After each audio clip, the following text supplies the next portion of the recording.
Je viens bosser chez vous, le podcast. Bonjour et bienvenue dans ce podcast Je viens bosser chez vous.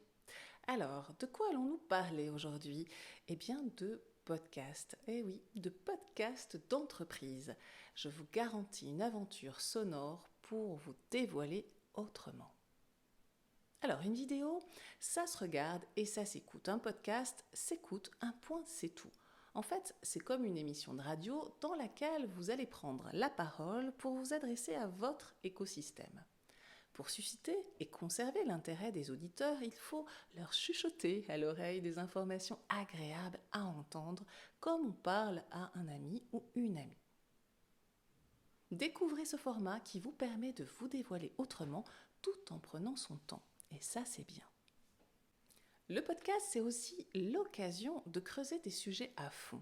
On peut l'écouter dans sa voiture, en repassant ou en faisant son jogging, vous voyez ? Les mots comptent, l'arrière-fond sonore aussi. C'est un moment, vous allez le voir, pour apprendre à poser sa voix. Un podcast s'insère dans toute la palette des contenus d'entreprise. Un podcast, c'est l'occasion de creuser des sujets et à fond. Pour une vidéo de présentation de son entreprise, de ses métiers et de ses projets, on recommande, nous les premiers d'ailleurs, les formats assez courts.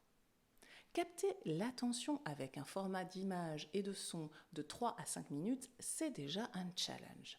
Il faut surprendre et rebondir d'une prise de vue à une autre. Avec un podcast, c'est une configuration de l'espace et du temps très différente. Le périmètre s'élargit. Aujourd'hui, le podcast revient en force. Aux États-Unis, il cartonne. On vous explique pourquoi on croit en ce format très convivial. Avec un podcast, on a du temps, alors on le prend. Lors d'un podcast de 10, 15, voire 25 minutes, on peut vraiment creuser un sujet. Autour d'un micro posé sur la table, on se met en posture d'échange avec un mode de questions et de réponses. C'est exactement comme une interview à la radio. C'est l'occasion pour vous de partager vos actualités, de détailler une stratégie d'entreprise, d'éclairer votre politique ressources humaines, d'expliquer vos projets et process de recrutement. Les échanges sont spontanés entre l'animateur et l'interviewé. Qu'importe si l'on accroche sur un mot, on peut se reprendre. On connaît son sujet même si le texte n'est pas écrit à l'avance. Dans un podcast, on parle de soi, mais en s'adressant aux autres. Dans un podcast qui s'adresse à son écosystème, on parle de son entreprise, mais sans être auto-centré. Ce qui compte, c'est d'aborder des sujets qui vont intéresser vos partenaires, vos clients, vos candidats et même vos collaborateurs. Ces derniers vont peut-être y découvrir des informations. N'oubliez pas de leur dévoiler la série de podcasts avant une diffusion externe. Comme pour une prise de parole, soyez concret. Parlez des faits et des actions. N'abusez pas des adjectifs et n'essayez pas de convaincre. Le maître mot, être soi-même et laisser la place au silence. Même pour les grands timides, le podcast, c'est l'occasion de pouvoir s'asseoir derrière un micro. La caméra peut en effrayer certains, en effet. Vous trouverez peut-être des volontaires pour s'installer devant le micro, mais intervenir dans un podcast, c'est un entre-deux. On prend la parole sans dévoiler son image. C'est un premier pas rassurant qui peut mettre en confiance. Alors, on peut aussi faire des séries de podcasts. Qu'est-ce que ça veut dire ? Lorsqu'on a beaucoup de choses à dire, il est possible de concevoir dès le départ une série de 4 à 6 podcasts. Les thématiques variées accrochent des cibles différentes. Candidats, partenaires, clients. On peut imaginer un podcast par métier ou par grand projet de l'entreprise. On crée ainsi de la récurrence pour devenir une référence dans son domaine. Le podcast de marque, alors ça, c'est un autre terrain de jeu. Des entreprises se lancent depuis quelques années maintenant dans le podcast de marque. C'est une toute autre approche. La marque crée et sponsorise une série de contenus sonores originaux avec des interviews, des fictions, des reportages par exemple. C'est une autre façon de se faire connaître de ses cibles, un peu comme l'on achète une publicité avant une émission radio. Le podcast, on peut l'écouter partout, en voiture, en repassant, en faisant son jogging. Une vidéo à picorer dans le métro, c'est possible. Le bus ou même dans une salle d'attente, c'est top.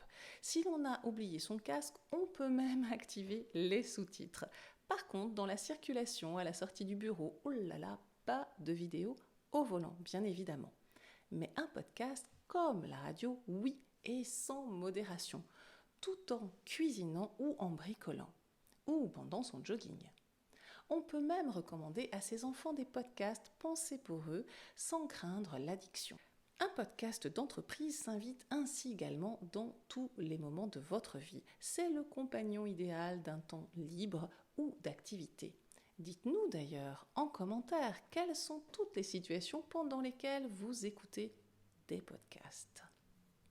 Dans un podcast, les mots comptent, l'arrière-fond sonore aussi. Un podcast peut se tourner en mode interview autour d'une table ou d'un ou plusieurs intervenants. Le micro peut aussi se balader dans les couloirs des bureaux et aller d'atelier en introduction ou en transition entre deux sujets. C'est une façon de plonger les auditeurs dans une ambiance d'entreprise. On peut capter par exemple le cliquetis des machines-outils, sympa non ?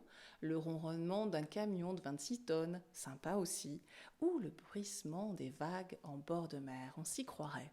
Mais attention à la qualité sonore et au respect d'un calme ambiant la plupart du temps. Évitez de l'enregistrer dans le restaurant d'entreprise par exemple. Réaliser un podcast, c'est aussi un moment pour apprendre à poser sa voix. On n'a pas tous les jours l'occasion d'entendre sa voix. Or, elle nous sert tout le temps, que ce soit en réunion, en face à face, au téléphone ou en visio. Participer à un podcast, c'est aussi un déclic pour se demander, mais au fait, à quoi elle ressemble ma voix et comment je m'en sers ? Attention, personne n'aime s'entendre et souvent, on n'aime pas sa voix. Oui, ça c'est bien vrai. Alors respirez avant d'attaquer une phrase. Répondre à la question de manière courte, terminer sa phrase, respirer et attendre une réaction de son interlocuteur. C'est utile en interview, mais aussi au quotidien pour être en posture d'écoute et de résister à la précipitation de se dire « vite, vite, on a beaucoup de choses à dire ». Alors pour vous aider, nous avons écrit une série « Comment sa voix » avec notre complice Aline Jalliet, que je connais bien, chanteuse lyrique et coach de la voix, parler et chanter, à écouter ici. Et enfin, le podcast, c'est un nouvel ingrédient à votre palette de contenu. Vidéo, podcast, photos d'ambiance, articles, c'est toute cette palette de contenu qui livre une image et une voix fidèle de votre entreprise. C'est une façon de s'adapter aux différents modes de consultation des médias et des réseaux sociaux. Avec les podcasts, vous pouvez également toucher des personnes qui vont faire des recherches sur les plateformes comme SoundCloud, Ocha, Spotify, Deezer, Google Podcast, iTunes et Apple Podcasts.